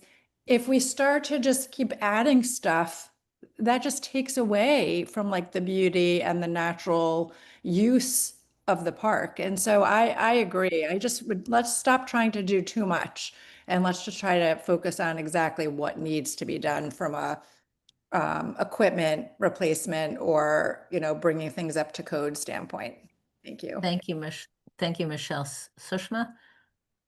Hi, thank you. I agree. I think that there should be definitely no fitness equipment. I don't think it's needed. It hasn't been there forever. I don't think anyone needs to come to Griggs Park to exercise with fitness equipment. There's enough to do active wise without any additional equipment.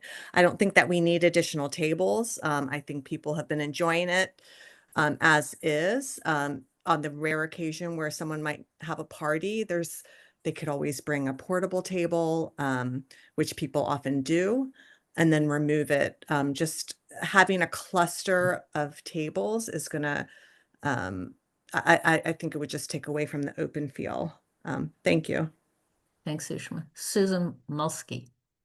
Yes, Susan Molsky, 81 Griggs. I agree with Connor, Michelle, and Shushma that no one's really asking for putting more structures into the park for the seating. When I go down to the park, I see people enjoying the lawn, sitting on the grass on blankets. Don't know if it's really necessary to have all these additional picnic tables. Plus, I have had to call the town to get rid of graffiti that was on the existing picnic table. So the more structures you put in, the more there is a place for people to, write comments on them. But I just don't feel that it's necessary. And the same with the fitness equipment. I mean, this is a quiet, contemplative, beautiful natural park in a part of Brookline that's very built up. So people just enjoy having that little bit of nature. So I'd love to preserve that as much as possible. Thank you. Thank you, Susan. Ken Hertz. Yeah, hi, just adding my voice to the choir, which seems to be unanimous of leave well enough alone and less is more. One picnic table, fine. We've used that picnic table to set food out when our kids were younger, having maybe a small party or a gathering. But more than one picnic table, you're really changing the character. You're inviting larger gatherings, which is going to be more wear and tear on the park. It's really not what Griggs is about, and that's what everyone else is saying. And I just wanted to add my agreement to that. Thank you. Thanks, Ken. So Lynn Fishman and Mary, is it? Yeah, 69 Griggs Road. I would join with the sentiment that we're hearing. And I remember at the first meeting, a woman saying, I hope when this is all over and I go into the park, 95% of it has remained the same. And there were a lot of people nodding in agreement. These things taken singly seem like very small changes, but altogether, I think it will be jarring to people who love what they have already. Thank you. Thanks, Lynn.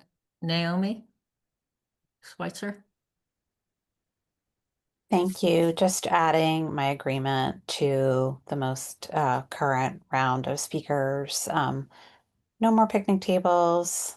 Leave it alone. Don't add more structures. Keep the natural look and feel of the park. And +1, +1, +1 to what Lynn just said. I hope when this is all done, it's 95% the same as it is now. People love this park, and it is dramatically different than other parks in Brookline, which I also enjoy and I go to for other uses, such as large gatherings or to have big, giant, rainbow colored playground equipment that's super tall and big and imposing and provides all kinds of challenges for older kids. Hello.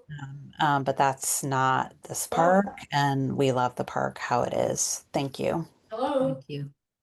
Going down the screen as I see you, and please, if you know, say I agree, because we're really running pretty much over time at this point. Andrew Shallot? Yeah, hi.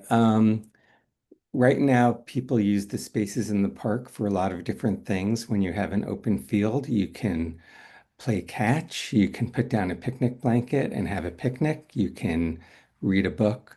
Once you start putting equipment in it, it becomes more structured and you don't have that. And I would just like to encourage the committee, just because you're a committee, it doesn't mean you have to do things. You can be successful by not doing things. And there's been this chorus of not, please don't do things. And yet you keep coming back doing things, even though the surveys said no fitness equipment. We have a proposal for fitness equipment. I don't get it. So I'll end there in the Thank interest you, of Andrew. time. Cricket? Yes, hi. I'm at 70 Park Street, 17. I'm going to add my voice to the group here to please keep the space open, let people use their picnic blankets and gather naturally, and not make any changes and keep the park as it is. Thank you. Thank you, Cricket. Thank you. Ariel?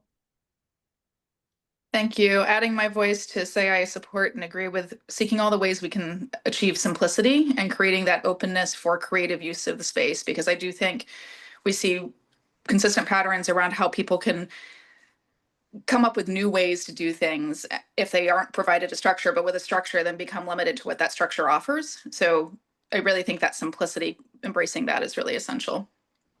Thank you. And I don't think Ken's spoken on this subject. Everybody else has. So Ken, go ahead.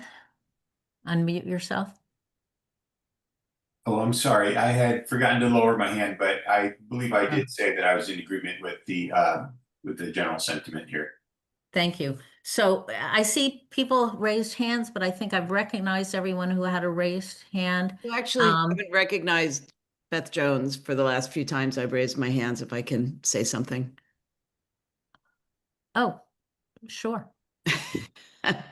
I'm Beth Jones. I'm at 24 Griggs Road, and I think, yes, I agree with what people are saying. I also think that if we just simply think of the amenities, the trees as amenities in Griggs, and if the perception can be recognized that that is really what the large benefit is of this park, is its naturalistic presentation, is the fact that the trees are there.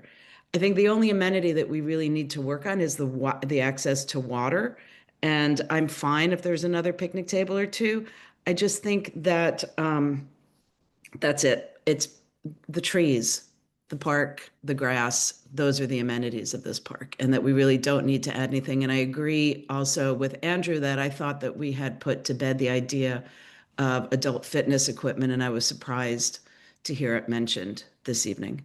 That's it. Love this Thank you, park. Joan. Love living on it. You've got a different name on your title, so that's sorry, I got confused. I don't have a different name on my title. I'm Beth Jones. Thanks. Okay, thank you.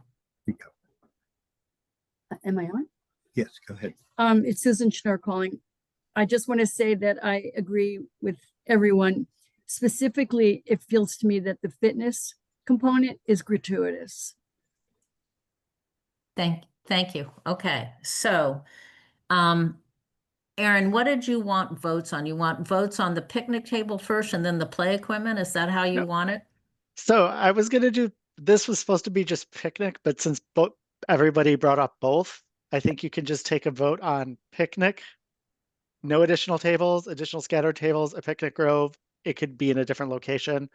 Or fitness, either a multi-use outdoor, smaller scattered fitness, or no outdoor fitness. And I eliminated basketball as an option. Okay, Good. thank you. All right, so committee members, let's do the picnic tables first. Does someone want to make a motion on the subject of picnic tables? It would be a small grove, that means small meaning 3, additional scattered meaning 3 scattered, or 1 table location to be decided. So do we have a motion from a committee member?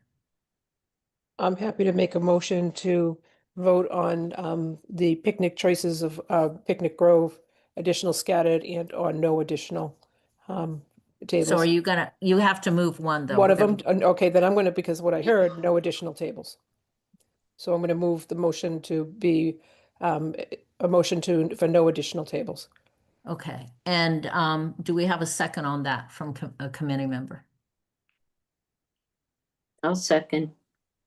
Thank you, Patricia. Okay, so so now I'm going to call for a vote. So it's been moved and seconded that we add no additional picnic tables. We keep the 1 picnic table that there is, although it may be in a different location. Patricia, Yes. Jane, Yes. Teresa, No. Stephanie, No. and I'll vote. Carol, Oh, you Carol, forgot Carol, how do you vote, Carol? No. Okay, and I vote no. So that's, help me out here, 4 no's and 3 yeses? Four, I four thought- no's and 2 yeses. 2 yeses, yeah, that's what I 4 thought. no's and 2 yeses. Okay, so that motion failed. So do we have a motion for another configuration? Another option? Why did that fail?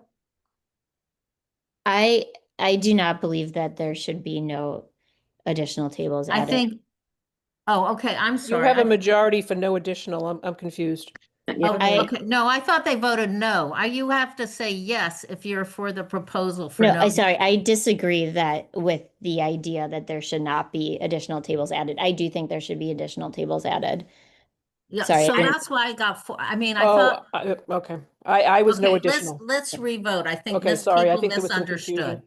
So the vote yes or no. If you vote yes, you're for keeping 1 picnic table location. If you vote no, meaning you want multiple picnic tables, whether in a grove or scattered around, that remains to be seen. So now we're voting on a yes is 1 picnic table, a no means we want 3 picnic tables. And we'll vote on that option if this fails. So I'm going to vote again. A yes is for 1 picnic table only. Patricia, Yes. Jane, Yes. okay. Teresa, No. okay. Carol, No. and I vote no. And oh, and I left out Stephanie. No. Okay, fail. so that motion fails. 2 people want 1 picnic table. 4 people sounds like they want more than 1 picnic table. So now I need a motion for who wants to make a motion for 3 picnic tables. You can either say you want them in a cluster or scattered around. We need it in a motion. Yep, I can make that motion. I make a motion that we vote in favor of additional scattered tables at Griggs Park. And that when we say scattered, we're talking about 3. Yes. Okay, so Teresa moves that we have 3 scattered picnic tables in the park. Do I have a second to that? This is Jane, I'll second that. Jane, you seconded it? Mm-hmm. Thank you. Okay, so I'm gonna, so let's go with a yes means you want 3 picnic tables scattered in the park, location to be determined. Claire, Okay. question. What if like you want modifications to the options? Like you don't fully agree with the option, but you want more than one table. Mean you want 2? Does that mean you can only have, if it's, you don't want? Or 3, but kind of like near the play area. I don't know. Just yeah, but just the way it's written is like yes or no. But if can we say yes? I think you can, if you want a cluster instead of 3 scattered, I would vote no on the motion that's on the floor. Okay. Just the option 1 says on the west corner of the park, which I also don't agree with. So No, that isn't part I of. don't, I think that one, I think everybody agrees it's, when we say clustered, we mean clustered somewhere. Okay, got it. Thank you. And I think scattered, that's very open. I think we can, scattered can be not that scattered that they're closest to, I think, anyway. I think, but I think, Clara, the way the motion was presented is scattered. Scattered. Okay, all right. So we're gonna vote on that. 3 scattered, 3 scattered tables. So I'm gonna call Teresa, Yes. Stephanie, No. Jane, No. Pat, No. Tricia? Carol. No. And I vote yes. So 2 yes and 4 no's. So that one failed. We're doing well. I'm doing great here. So do I have a motion for 3 tables clustered? That's the only option left. So moved. Thank you, Carol. Do I have a second? Jane, second. Okay. So Teresa, Yes. Jane, No. Stephanie, Yes. Patricia. No. Okay. I vote yes, and who'd I miss? I missed Carol. Carol. I'm always missing you. I apologize. Carol, how do you vote? I vote yes. Okay, so that's 5 yes. No. 4 yes. And 1 4 no. yes. What? 4 yes and 2 no. Who Pat voted? Roberts and I voted no, and everybody else voted yes. Oh, I thought you voted yes, Jane. You voted no. And I Jane. voted no. Yes. Yes. Okay, 2 and then 4. This is the disadvantage of Zoom. Like you're Yeah. all scattered. Anyway, okay, so it does carry that we will have 4 clustered, sorry, 3 clustered picnic tables. Does everybody agree with that? Yes. That's what carried, yes. That was the vote, 4 in favor of 3 tables clustered. The cluster location to be determined, but most people spoke towards the play area, and 2 no. So, Aaron, I think you have your answers to the things you wanted voted on this evening. Is that correct? One last one. Yep. Do you want to do the fitness equipment? Do you want one zone, scattered, or none? Okay, do I have a motion for 1 zone, scattered, or none? Yes, I can make. Oh, go ahead, Teresa. Sorry. Oh, I make a motion that we do not include adult fitness equipment at Griggs Park. I Okay. second. And Patricia seconded, is that correct? Yes. That's correct. Thank you. All right, so Jane. No additional. So yes, a I yes just want to on make sure the- yes is. A yes on this means no additional play. Okay, so yes. Okay, that's Jane. Patricia. Yes. Teresa. Yes. Stephanie. Yes. Jane. I did Jane. Carol. Yes. And I vote yes. So it's unanimous. No fitness equipment. Okay. Any? Good. So Aaron, do you want to finish your slides out quickly? It's this meeting, I think, was supposed to be 6 to 7:30. So- It's now 8 o'clock. So do you want to tell us about the next meeting? What we'll discuss? quick thing, because we've heard a lot of comments about green dogs. Any feedback that you have about green dogs will be going to the green dog subcommittee. That's all there is about that. Path, we did not get to this. We will do it the next meeting. The next meeting is on January 8th, 2026. So right after New Year's. And Thank then you, Erin. here's a brief schedule. So January 8th, and then there will be another meeting. I'm going to cross out the word potential here and say meeting number 6 will be March 5th. And depending where we are January 8th, we may need another one after that. Okay. Thank you, Erin. I see someone with their hands up, but I think we need to end this meeting. If you have other comments, please send them to Erin. And he will send them all out to committee members so we have them. And do I have a motion to adjourn this meeting? So moved. Thank you, Carol. Second? Second. I can't tell who that was. Second. Stephanie. Stephanie. Thank you, Stephanie. So I will call people. Carol. Yes. Stephanie. Yes. Patricia. Yes. Jane. Yes. Teresa. Yes. And I say yes. So I think that's the 6 committee members who are here. Thank you all. Thank you all who came to the meeting, and we really do listen to you. And we look forward to what Erin has to show us next time. Okay. The next time is January 8th, as he said. Thank you all. Thank you. Bye, Thank you. everybody. Great. Thanks so Bye-bye now. much, everyone. Thank you. Bye. Thank you.